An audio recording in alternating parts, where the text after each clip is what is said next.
Bonjour à toutes et à tous et bienvenue à mon point de marché du mardi 19 septembre 2017. Yoav Nizar, heureux de vous retrouver donc comme, comme souvent et comme souvent le mardi. Donc alors je vous laisse prendre connaissance de l'avertissement lié au risque de trading. Le trading avec effet de levier amplifie toujours les gains et les pertes. Un compte risque limité présente un risque de perte du capital investi. L'investissement sur compte titre présente un risque de perte en capital IG fourni exclusivement en service d'exécution d'ordre. Cette présentation est donnée à titre indicatif et ne saurait être considérée comme un conseil ou une recommandation. Alors bonjour à Luc, Pierre et Jacques qui me confirment que tout fonctionne bien sur le chat. Merci mon cher Jacques. Alors n'hésitez pas justement à laisser vos commentaires, poser vos questions bien sûr et j'y reviendrai tout au long de ce webinaire. Alors la volatilité est toujours absente des marchés, en tout cas la forte volatilité est toujours absente des marchés, mais cela n'empêche pas de détecter certaines configurations du point de vue de l'analyse technique. Bien au contraire, on le voit avec l'euro-dollar qui ce matin a atteint le seuil symbolique à 1,20, comme vous le voyez, un point haut à 1,20, avant toutefois de se replier. Alors on va affiner en données 4 heures, puisque la tendance de fond, vous la connaissez maintenant, elle est largement haussière et ma stratégie de moyen terme est bien sûr haussière, mais on va affiner tout de même pour voir quels sont les seuils à surveiller. Bon, bien sûr, on l'a vu en données journalières, et on le remarque également en données 4 heures, il y a cette première résistance à 1,1975 que travaille le marché. Et regardez, le marché d'ailleurs est en train même d'effectuer un pullback sur cette résistance qui joue désormais un rôle de support à 1,1975 $. Donc en effet, un retour à court terme sur les 1,20 me paraît probable.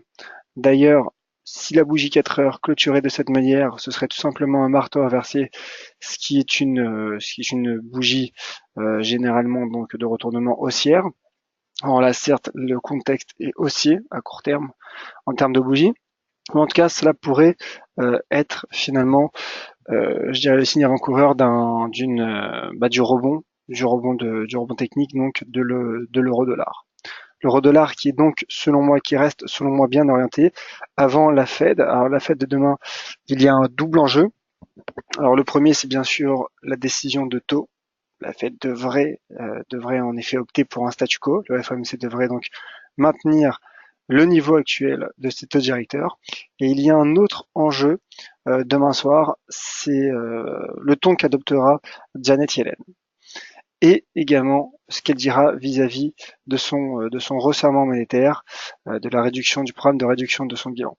Donc tous ces éléments vont jouer, vont influencer le marché sur le dollar notamment et donc le marché euro-dollar. Alors en données horaires graphiques, je dirais cohérent et limpide, avec toujours ce seuil à 1,1975 $ qui montre la pertinence et l'importance de ce seuil, que l'on peut d'ailleurs, que l'on pourrait éventuellement ajuster en données horaires à 1,1973, donc un niveau très proche. Tout ça pour dire que le marché, et on voit également en données horaires, on l'a vu en 4 heures et en données journalières également, le marché est en train donc d'effectuer un pullback sur ce niveau et donc à court terme, objectif à 1,20 $ maintenu et sur du moyen terme, 1,2070 me paraît envisageable, tout simplement car au regard de ce graphique journalier, cela correspondrait tout simplement au point haut de la séance du 29 août 2017. Et bonjour à François et Huguette qui viennent de nous rejoindre sur le chat. Alors, voilà donc pour ma stratégie euro-dollar, vous l'avez compris, haussier l'euro-dollar qui est en train d'effectuer un pullback, on l'a vu en données horaires, sur les 1,1975 $.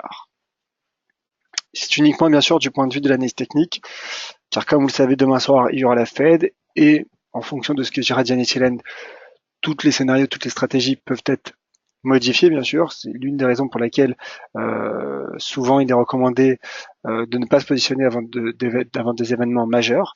En tout cas, je donne uniquement mon point de vue de l'analyse technique, mon interprétation technique, sans prendre en compte l'aspect fondamental qu'il faille bien sûr garder en tête et prendre en compte bien sûr.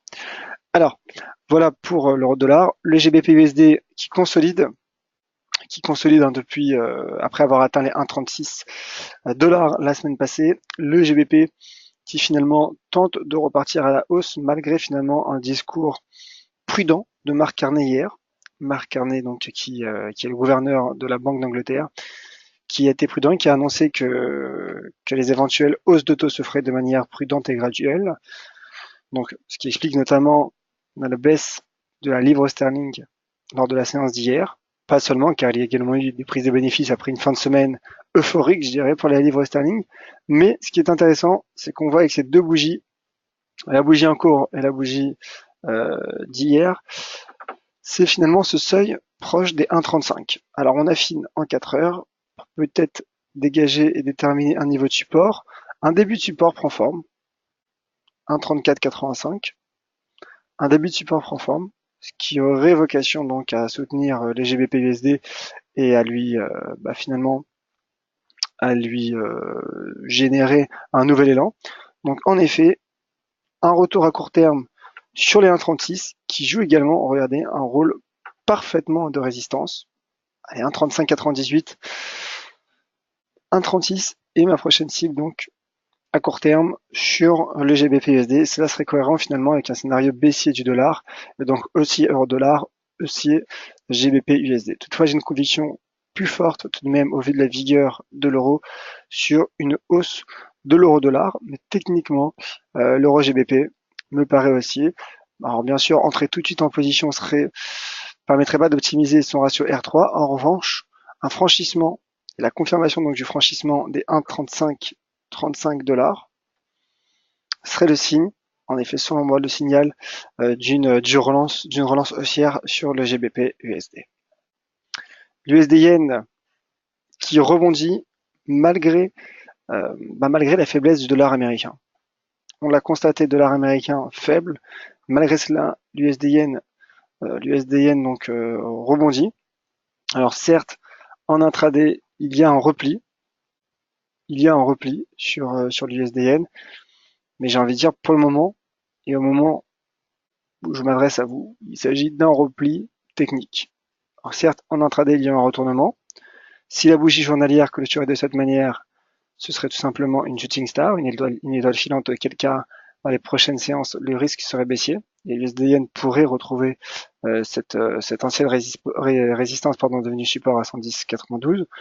Pour le moment, sur du moyen terme, ma stratégie reste haussière au-dessus de ce seuil à 110,92, qui n'a d'ailleurs pas été franchi en données hebdomadaires.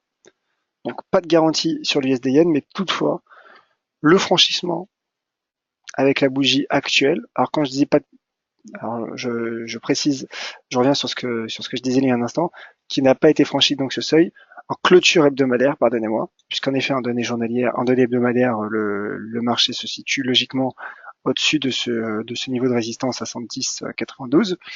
Donc c'est en ça où je disais qu'il n'y avait pas de garantie, puisqu'il n'y a pas eu de clôture hebdomadaire au-dessus de ce seuil majeur et de moyen terme. Selon l'analyse technique, encore une fois, on peut s'attendre à un retour sur la partie supérieure de ce range à 114,50. C'est la raison pour laquelle, selon moi, ce seuil à 110,92 joue un rôle de pivot, car comme vous le voyez, en données journalières, le marché pourrait effectuer un pullback sur ce niveau. Mais pour cela, bien sûr, il faudra attendre. Pour le moment, il y a une consolidation sur fond de rebond donc du yen, mais surtout de faiblesse du dollar américain. D'ailleurs, vous voyez en 4 heures, je disais qu'il s'agissait qu'un simple mouvement de marché.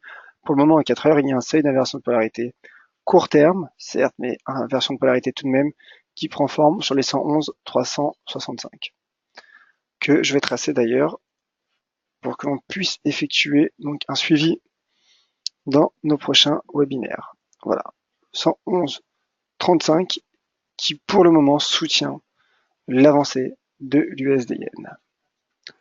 Un mot sur l'USD CAD. L'USD CAD qui a atteint donc cette résistance à 1,234, 1,2340 $ canadiens. Le marché a subi un rejet sous ce niveau. Finalement, il s'agit tout simplement d'un range qui prend forme, qui est en train de prendre forme donc sur l'USD CAD. Alors, un range assez large entre les 1,21 et 1,2435. Pareil, le marché prend des bénéfices finalement, bien aidé par la faiblesse du dollar américain et par la remontée du pétrole, ne l'oublions pas. Donc techniquement, une stratégie de pullback sur les 1,2235 pourrait également être mise en place, pourrait prendre forme. C'est l'un des enjeux donc de la clôture journalière de la bougie USD CAD du jour. Voilà. Je reviens simplement en 4 heures. En 4 heures, nous avons d'ailleurs une sorte de fanion qui prend forme. Je vais le montrer avec mon curseur. Qui pourrait donc justement, fanion voire drapeau d'ailleurs, qui sont des figures de continuation.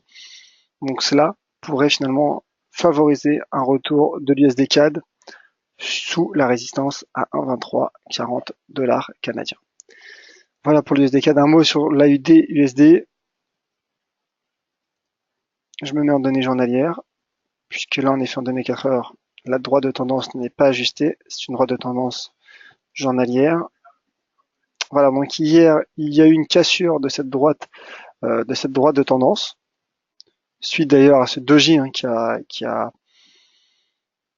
été formé sous cette résistance à 0,80. Le marché est résilient sous les 0,80. Il tente de le franchir. Pour le moment, je maintiens ma stratégie haussière pour l'AUD USD. Mais bien sûr, en cas de nouvel échec en données journalières sous les 0,80, cette stratégie pourrait être invalidée. Je rappelle qu'en fin de semaine dernière, sur le site d'AliFX, vendredi, je publiais un article, une analyse technique sur l'AUD USD, dans lequel j'évoquais mon opinion haussière sur ce taux de change pour viser dans un premier temps les 0,80 à 675, puis les 0,80 les seuils que vous voyez tracés sur votre écran, sur mon écran même.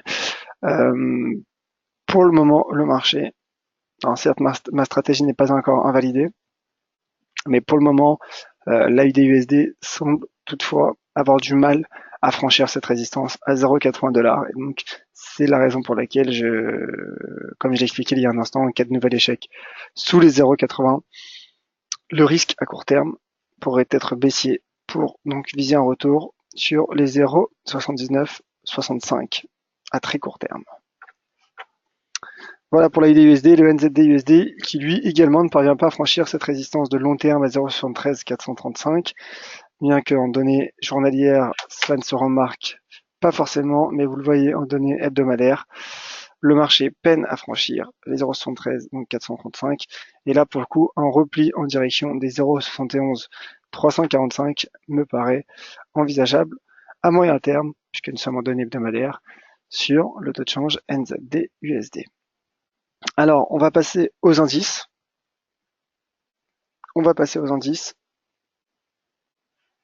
Et notamment les indices américains.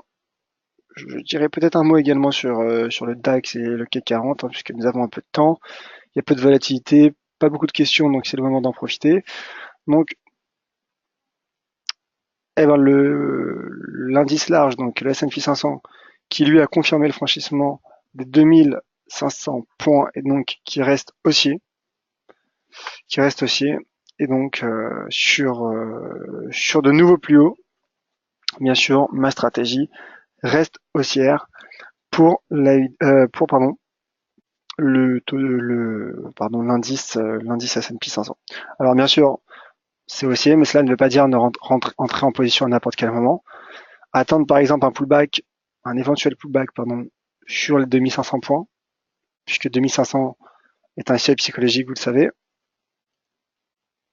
que je trace devant vous.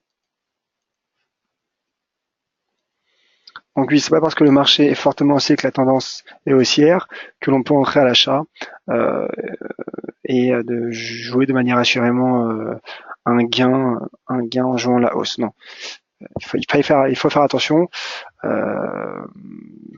Je pense aussi qu'il faille faire attention donc au moment d'entrer en position. Donc pourquoi pas attendre un éventuel pullback.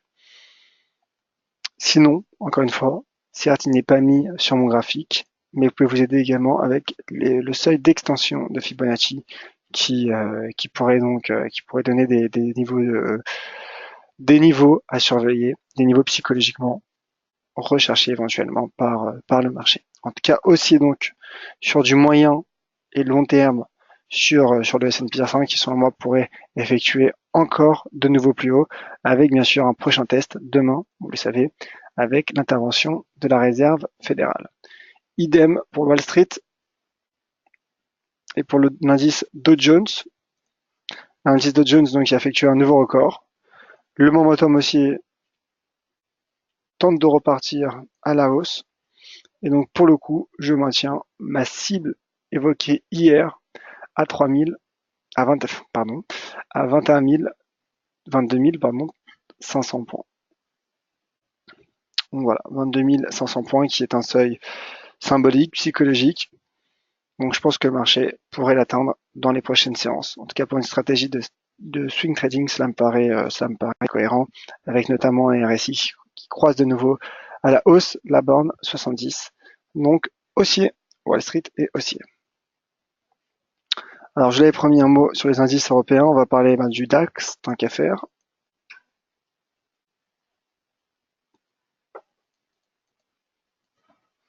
Le DAX,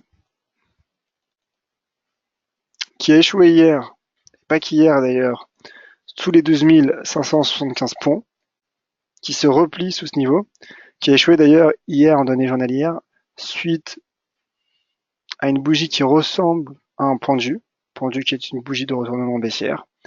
C'est la raison pour laquelle à court terme, la consolidation pourrait selon moi se poursuivre et le marché pourrait atteindre les 12 485 points. Je vous invite à retrouver mon article sur DailyFX sur le DAX donc, que j'ai écrit ce matin. Je vous transmets le lien si cela vous intéresse sur le chat. N'hésitez pas, si vous souhaitez, à y jeter un œil pour plus de détails. Le voici. Le DAX devrait, même bien qu'il ne soit pas directement corrélé, il devrait tout de même également être impacté par l'intervention de Janet Yellen demain soir, par effet de corrélation, et surtout lorsque l'on sait que Wall Street impacte fortement et quotidiennement généralement les indices européens. Un mot sur le CAC 40 ensuite, je passe aux questions, car quelques questions sont arrivées depuis. Le CAC 40 également, qui peine à franchir, qui ne franchit pas d'ailleurs, une résistance. Donc pour le DAX, c'était la résistance à 12 575 points. Pour le CAC, il s'agit de la résistance à 5 245 points. Donc le marché ne parvient pas à la franchir et c'est pour cette raison qu'il y a un retour à court terme, à très court terme sur les 5215 points. Donc là, c'est quasiment pour l'intraday, en tout cas pour les prochaines heures, voire pour demain. En tout cas, avant cette intervention de la Fed, me paraît envisageable. Un retour donc sur les 5215 points, proche des 5200 points d'ailleurs, puisque c'est le seuil symbolique qui pourrait être recherché par le marché sous ce niveau de résistance. Voilà. Donc pas grand chose à ajouter. Les indices européens, en tout cas le CAC et le DAX, sous des niveaux de résistance. Et comme vous voyez pour le CAC, 5245 points est un test majeur puisqu'il s'agit d'une résistance de long terme qui couvre les cours depuis plusieurs années et notamment depuis le 30 mars 2015. Voilà donc pour ce tour d'horizon indice et Forex. On passe aux questions et une question de la part de Pierre-Yves. Alors vous êtes nombreux à m'avoir rejoint sur le chat et bonjour à toutes et à tous. Alors Pierre-Yves qui demande un mot sur le GBP-USD et le GBP-Yen. Alors GBP-USD ce n'est pas une paire que j'ai l'habitude de suivre, mais je vais y jeter un œil. Tenter de vous tout simplement vous donner une analyse technique rapide, dans la mesure du possible bien sûr. Donc déjà premier constat, première chose que je vois et que j'analyse sur ce taux de change, c'est un gros niveau de support, proche des 1,59. Il y a peut-être également une oblique haussière que l'on peut tracer. Oui. Alors, elle n'est pas parfaite, certes, mais oblique haussière tout de même. Et le marché qui s'approche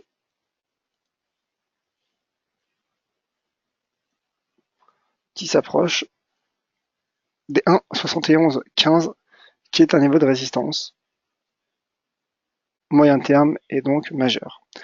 Alors j'affine, Doji en données journalières qui débouche sur un repli technique. Je rappelle le contexte de cette résistance à 1,7115. J'affine en données 4 heures.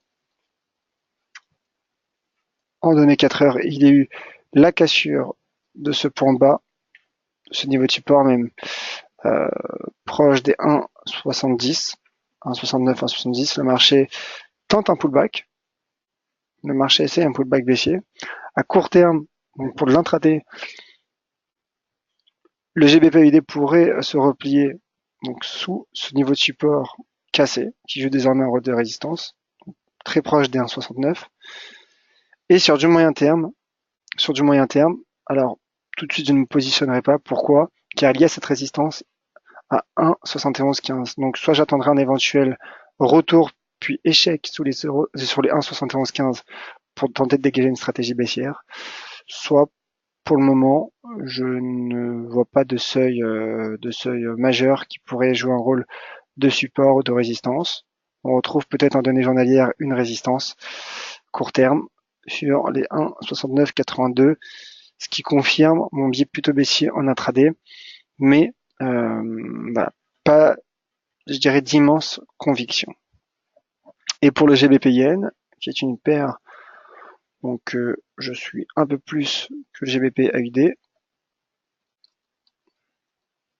GBP-Yen qui est une paire intéressante. Le GBP-Yen est tout simplement fortement haussier. Fortement haussier. Pourquoi? Car il a tenu ce niveau de support à 139,87. Certes, il avait cassé par un mouvement latéral cette droite de tendance haussière formée depuis 3 octobre, mais c'est surtout cette résistance à 148,46 qui a été franchie. Et donc, le marché est haussier et pourrait, selon moi, atteindre des 154,30 sur du moyen terme. Alors, pareil, entrer tout de suite en position serait peut-être risqué puisque le marché pourrait subir quelques prises de bénéfices, effectuer un pullback sur les 148,46, mais en tout cas à moyen terme, je pense qu'un retour sur les 154,60, 154,55 est probable dans les prochaines semaines. J'ai bien dit les prochaines semaines. Et à court terme, vous le voyez en données 4 heures, intéressant, le marché se situe dans un range, a rebondi sur la partie inférieure à 150,29, et ce qui est donc, j'ai envie de dire, de bon augure pour le GBP Yen, tant que bien sûr ce support tient, auquel cas la consolidation pourrait se poursuivre, comme j'ai expliqué, en direction des 148,46. Alors, voilà, j'espère avoir été complet, mon cher Pierre-Yves. Jacques, est-il possible d'avoir une info sur le FTSE 600? Alors déjà, vous pouvez retrouver un article sur DailyFX. Si vous voulez, je transmets le lien, mais je vais vous faire tout de même une analyse technique en direct. Pas une analyse technique d'ailleurs, mais je vais vous donner ma stratégie. Alors laissez-moi juste un instant, j'ai pris le temps de placer mon graphique. Voici. Stratégie baissière, donc sur le FTSE 600, en tout cas pour ma part. Pourquoi? Car techniquement, la semaine passée, fragilisé notamment par l'intervention de la Banque d'Angleterre, le FTSE 600 a cassé les 7290 points, qui est un niveau de support majeur sur du moyen terme et que l'on retrouve en données hebdomadaires. Et le marché, qui a fait le marché suite au soutien de Marc Carnet hier, il effectue un rebond, mais on retrouve donc cet ancien niveau de support. Donc là, pour le coup, dégager tout de suite une stratégie baissière permettrait selon moi d'optimiser son ratio R3 et donc de gérer son risque avec cette résistance à 7290 points. Ce scénario sera invalidé en cas de franchissement des 7290 points. Je pense qu'à court terme déjà, le marché pourrait retrouver son point bas de la semaine passée qui correspond également au niveau de support à 7195 points quasiment. Donc c'est ma stratégie sur le FTSE 600 en swing trading. Voilà, la livre sterling, la hausse de la livre sterling a affaibli la semaine passée le FTSE 600 et donc un pullback baissier sous les 7290 me paraît envisageable. Alors, il y a pas mal de questions sur l'or et le pétrole, sur la Fed également. Malheureusement, je ne peux pas avoir eu le temps de terminer car le webinaire touche à sa fin. En revanche, ce que je vous propose, déjà, je vais répondre simplement à la Fed, puisque c'est l'événement de la semaine. Si la Fed maintient ses taux, stabilité des cours des différents actifs, ça dépendra, mon cher Pierre-Yves, du ton qu'adoptera Janet Yellen et de ce qu'elle annoncera vis-à-vis de son programme donc de réduction de bilan. Allez, rapidement un mot sur l'once d'or et sur le pétrole, parce que je n'aime pas ne pas répondre aux questions. Alors, l'once d'or qui reste fragilisée, qui se replie et qui pourrait donc poursuivre sa consolidation en direction et jusqu'aux 1300 dollars.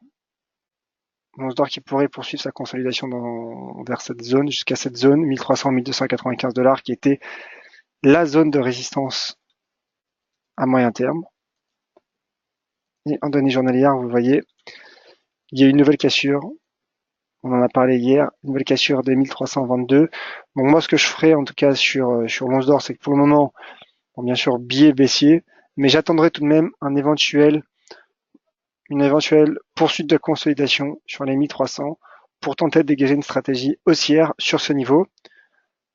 Bon, l'espoir, bien sûr, qu'il y ait un signe, par exemple une divergence haussière de RSI ou un pattern de retournement haussier. En tout cas, sur du moyen long terme, la tendance me paraît haussière depuis la sortie par le haut de cet immense range de 4-5 mois sur l'once d'or. Pour le moment, il y a un repli, donc j'attendrai éventuellement que la consolidation se poursuive avant de dégager une stratégie. Et sur le WTI que voici le WTI. WTI haussier car il a franchi la semaine passée en clôture hebdomadaire pour le coup le seuil à 50 dollars qui jouait plutôt un rôle de résistance. Et c'est également un seuil assez symbolique. Donc le marché a effectué en début de semaine, on l'a suivi hier, son pullback sur les 50 dollars, sur les 50 dollars. Et donc ma cible de moyen terme, en tout cas en swing trading, se situe à 5325 dollars, ce qui serait tout simplement un niveau de résistance, mais également un niveau proche de l'oblique baissière de très long terme.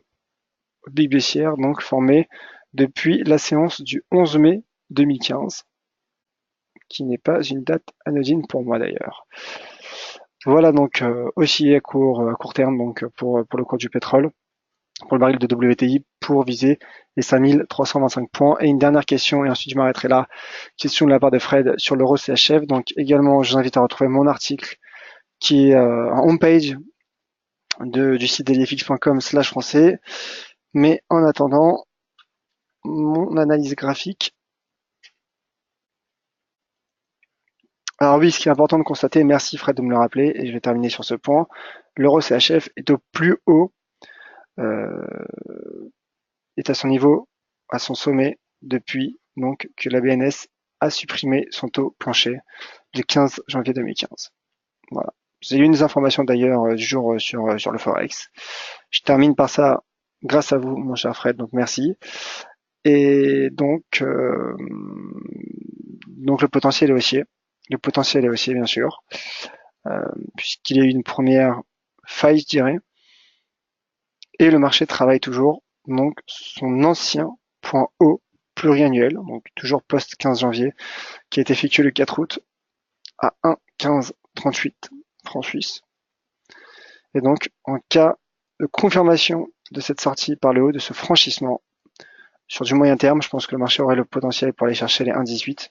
Pourquoi pas aller retrouver les 1,20 sur du long terme? 1,18, pourquoi? Car il s'agirait donc tout simplement de cette hauteur du piqué à partir du point de cassure. Donc ça nous amènerait vers les 1,1750, 1,18. Mais bon, c'est un seuil également psychologique puisque presque rond en tout cas.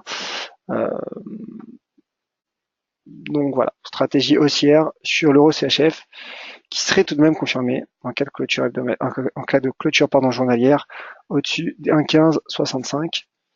Mais bon, de manière générale, je pense qu'avec la force de l'euro et l'analyse fondamentale sur les fondamentaux fragiles pour le franc suisse, je pense que l'euro CHF pourrait poursuivre sa hausse. Ma stratégie est haussière. Voilà mon cher Fred. Je pense avoir fait le tour des questions. Si d'autres questions vous viennent en tête d'ici là, n'hésitez pas à me les poser sur Twitter, @yoavnizar. Alors, je serai absent jeudi et vendredi, donc je ne sais pas, donc il n'y aura pas de webinaire l'après-midi, jeudi et vendredi, mais vous retrouvez Valentin chaque matin. Demain, je ne sais pas encore à vrai dire, donc vous serez informé en cas de webinaire par email et également sur les réseaux sociaux, notamment sur Facebook et sur Twitter. Je vous garantis pas pour demain. Je ferai donc mon possible en fonction de mon emploi du temps. Merci à toutes et à tous de votre présence. Et donc, je vous tiens au courant pour le prochain webinaire. En tout cas, le prochain programmé et qui sera sûr, ce sera mardi prochain à 14h30, comme chaque mardi. Merci à tous. C'était Yoav Nizar pour DIFX et soyez prudents sur les marchés. À tout de suite sur les réseaux sociaux. Au revoir.